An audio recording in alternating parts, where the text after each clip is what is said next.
Kindness. We see it all around us. We see it when someone pays for someone else's coffee or holds the door open for another person. We see it in the smallest of gestures, like a smile or a kind word. But it's different when we turn on the news or social media. Oftentimes, what we hear about, what outlets are pushing, is the opposite of kind. Welcome to the Kindness Matters podcast. Our goal is to give you a place to relax, to revel in stories of people who have received or given kindness, a place to inspire and motivate each and every one of us to practice kindness every day. Hello, everybody, and welcome to the Kindness Matters podcast. I am your host, Mike Rathbun, and my guest today, and honestly, I feel blessed and honored, is Alex Regan. Alex is a trans man, an interfaith minister, a speaker, a transformative spiritual coach, and, as if that wasn't enough, the author of the best-selling book, What Needs to Be Said: Speak Your Truth, Release Shame, Find Oneness. Welcome to the show, Alex. Did I get it all right? I think so, Mike. I think so. Thanks. I'm so excited to be here with you today. I appreciate it. Thanks for having me on. I started to get into your book. We could probably spend a good hour just talking about that, because there's so much there to unpack, is there not? Yeah, definitely. Definitely. I've been in lots of conversations where I'm like, how long do you have today to go in this podcast? Exactly. It's going to be multi-parts, or what are we talking here? And so just to give the listeners a quick rundown on your background, would you mind? Yeah, totally. So I grew up in an, pretty evangelical conservative family. Knew as a little kid, okay, I think I'm a lot different than they think that I am or should be. I definitely didn't have the language for it then. I wouldn't have known to say that I was trans then, but I probably knew as early as 6 that I was like, I'm pretty sure I'm a boy and you keep calling me a girl. That took a lot more years under my belt before I actually came to understand what that meant and was able to come out. But by my teen years, I knew, okay, I definitely am attracted to girls. So again, we're coming up with some confusion because they're telling me I should be attracted to boys. There was a lot of, not following their rules and their way of doing things. I kind of, as they say, marched to the beat of my own drum. After, coming out in college, I just sort of left all of that behind. I had a lot of people who said, oh, I can't be your friend anymore because you're gay or you're queer or whatever, Oh, brother. And yeah, and I had a lot of people then who did try to also still include me, but it just felt like I had to kind of take a clean break and just do something else. So I really, got out of everything to do with Christianity for quite some time. I just kind of left it all behind and renounced all of that and went on a trail of I'm an atheist now, which came back to eventually I'm an agnostic. I don't know what's out there, but maybe there is something. And eventually just kind of led me back down some interesting paths where I got into all sorts of things from astrology to tarot to the Akashic records. I started listening to Abraham Hicks, just kind of found this whole different way to get to God. And then I ended up getting into shamanism and eventually went to seminary and became an interfaith minister as well to top that all off. As if that wasn't all enough. Kind of, when you say it like that, it kind of sounds like a natural progression, doesn't it? And you start here and you work your way down, then eventually you work your way up to where you find your own divine. Exactly. And I think all of us, have been on that path of one form or another. Maybe not all of us, but yeah, I was raised Roman Catholic, and there was definitely a point where I went, I'm not so sure about this whole 3 people or one. Yeah. My mother and I used to have conversations like that, and they're like, well, if he didn't want us to question it, why did he give us free will? Right. But yeah, I think maybe your journey is probably more similar to a lot of people's than even you realized at that point? Because your book really resonates Yeah. with a lot of people, I think. Yeah. And I just got into it. I'm like into the introduction, and it's so well written. It's so good. Thanks, Mike. Because basically what you're saying in the book is there is a God, and I love the whole small g part. There's a God inside each of us. Yeah. And you just have to find the one that resonates with you so that you can be your true self. Yeah. Did I nutshell that even close to right? Yeah. I mean, I think that I do try to just say throughout the whole book that this God we're looking for outside of us, that's great and fine. There's a lot of people who have found their way to some sort of happiness and fulfillment by going to church or going to temple or going to all these different spaces that have worked for them and their family's religion, etc. But I know for a lot of people that doesn't work. And I think there's a possibility to recognize that actually God's not outside of us. God is not separate from us, that God resides within us.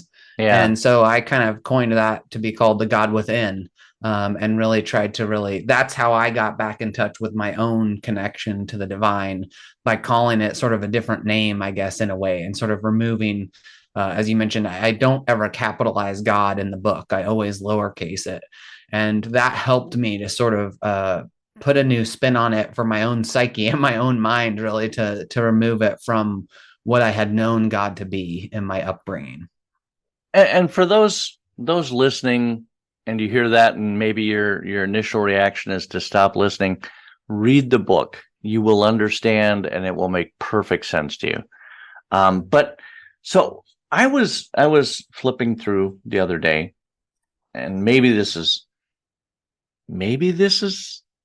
applicable, and maybe it's not. But it was an article in the Atlantic about, and the article was about why Americans are not going to church anymore. And they talk about a lot of things, actually. And boy, I'm going to have to do some. But the one thing, they quote from a book called The Great Dechurching. And it hasn't even been, I don't think it's been published yet.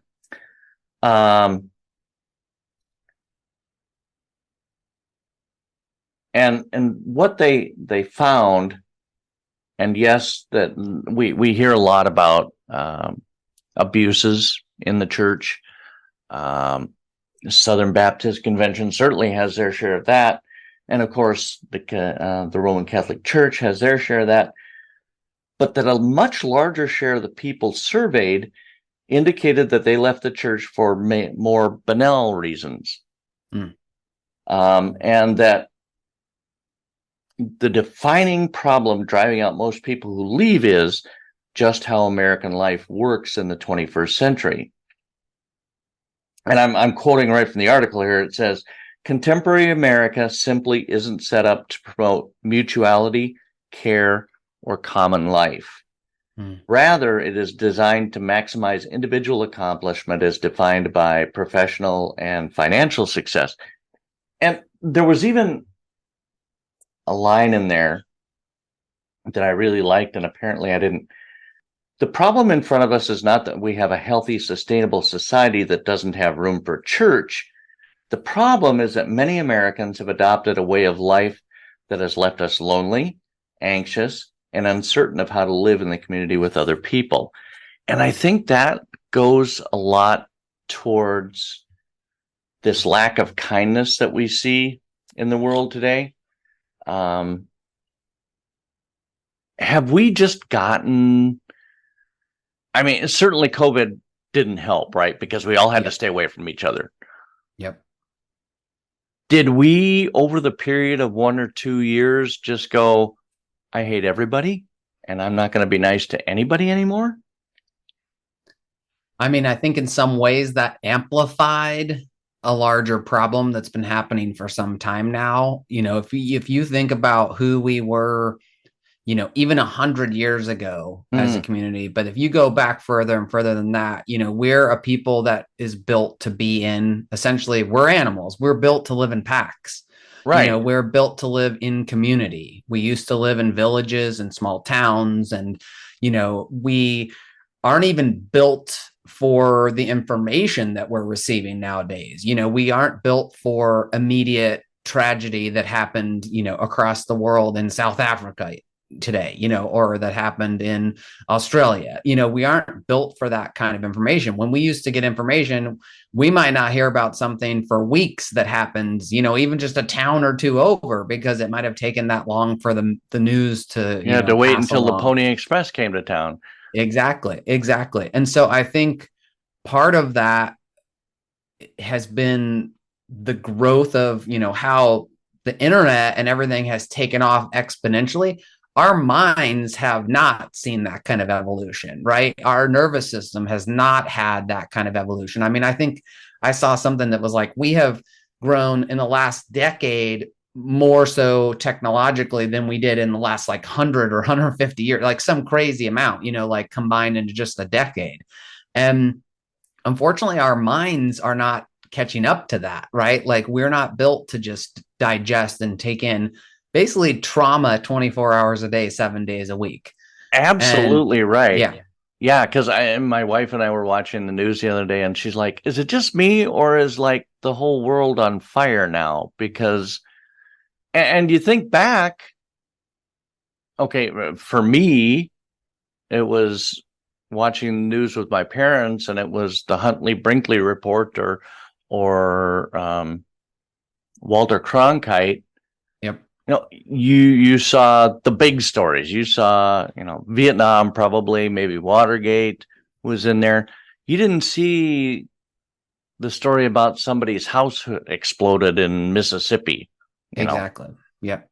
And that, you're absolutely right. I think that just that level of trauma 24/7, has it hardened us, do you think? Or just made us, I don't know.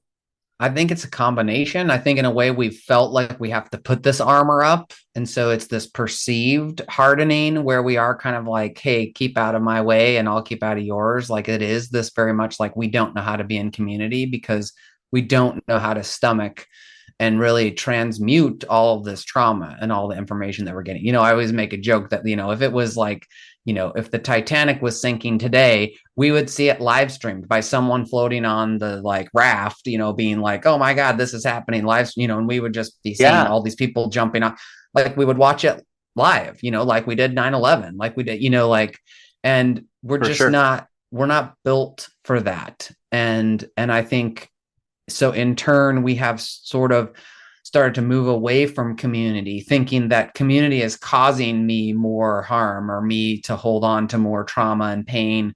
We're not listening to each other in the same way. We're not holding space for one another in what we go through. And I think in turn, the church is less effective because the church is built around this sort of communal, Yeah.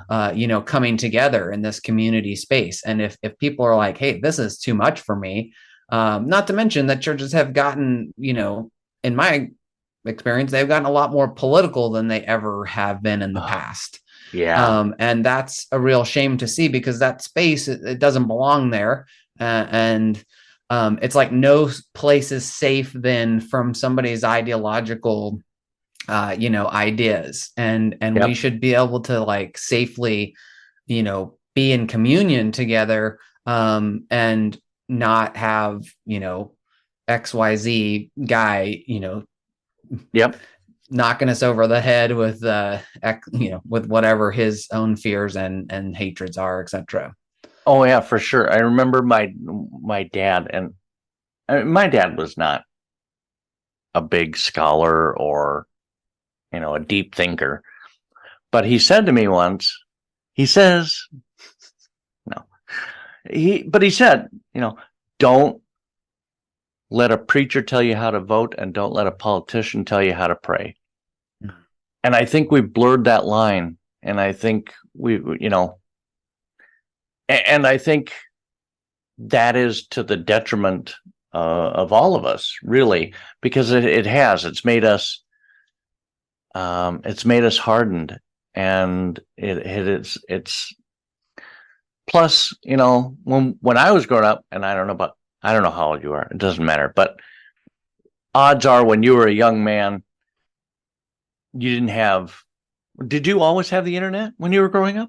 No, no, No. I'm a Gen Okay. Xer. So yeah, Oh, I okay. came into Perfect. it in like as college was in the last year or so, it was like, what is this thing? Like just starting to be where we had like email, and it was like, this whole other world all of a sudden opening up. Yeah. Oh, for sure. For sure. I think I had an AOL account. Me too. Ah, yeah. Yep. And I think the rise of that, and this goes along with what you were saying about the technology, is that it has allowed people to anonymously act out and speak out their most primal stuff, for Yeah. better or for worse. Yeah. So yeah, but we can get past that, right? Yeah. Right? Yeah. Definitely, because there's also a plus side to this. Right now, we happen to be communicating. We don't live anywhere near each other, and we're thousands of miles away from each other, and we're able to talk. I was True on a that. podcast the other day that was she was in Australia and I was in New Jersey. Hey, you Nice. couldn't have done that, 20 years ago. And so I No. think we have to also see the benefits of what this has done for us and then try to find a way to like amplify that, because what is being amplified right now is sort of the negative effects of like you said, people are kind of deciding, oh, I'm free to just say whatever I want on here, and I kind of always follow, speaking of parents or my grandpa always used to say, if you don't want anyone to know, blah, blah, blah, don't write it down. Cause that's what they used to say back in the day. Well, now it's like, Yep. well, don't put it on the damn internet, like Yeah. if you don't want, and there is just this lack of realization that there are people on the other side of these little tiny avatar graphics that show your little face or don't even show your face, show your dog or whatever. Right. And it's people on the other side of that. And I think that's where the hardening has come, is that we've disconnected from recognizing, there's no place where you begin and I end. Right. Right. For sure. Yeah. You see a profile picture, as it were, and you take the humanity out of that picture, Yeah. and yeah, it's sad, but there is hope, because I think just as much as technology is harmful, and I'm not saying technology is horrible, because it does have some good points, just as you pointed out. So it has the it has the ability to bring us together as much as it drives us apart. Right. We just have to choose which we want in this situation. Oh, for sure. Yeah. And that's the key. What's that? Yeah. That's the key. What do you find? So now, when you say you're an interfaith minister, and that means you basically, now, can you practice all religions, or do you preach? How does that work? It depends. I don't necessarily practice all the different religions. During seminary, we certainly, every month that we studied a different world religion, we certainly were asked to participate in one of the religious, things that you would do for that month, whatever the religion was, whether it was Islam or Judaism. I don't necessarily feel like I have a practicing religion, quote unquote. I really just believe that I have a connection and spirituality. I really kind of steer clear of words like religion still. Right. Because it tends to put people off too, who also, especially LGBTQIA plus people who tend to come to me frequently. It's not always like, ooh, I don't know about that, I'm going to go another direction, when you start using that kind of language. So, my spiritual practices and things really are kind of a conglomeration of all different types of modalities that I've studied, like I said, from shamanism and Mm-hmm. other things that I've studied, and that's sort of what mine looks like, is sort of a hodgepodge of everything. And then as far as practicing, yeah, I do preach at Christian churches predominantly. And then I preach at or do talks at other events, businesses. I'm doing like a healthcare symposium in a couple of weeks for a big healthcare hospital system, so it can be for businesses, whatever. It's a pretty broad group of people. Go into my announcer voice here. For booking information, contact Alex Regan. There you go. We'll have all that stuff in the show notes, and I'll have links to your book and to your website. Awesome. You're so easy to talk to. I mean, I got this from a review of your book, and it's so true, because you and I have talked a couple times. Yeah.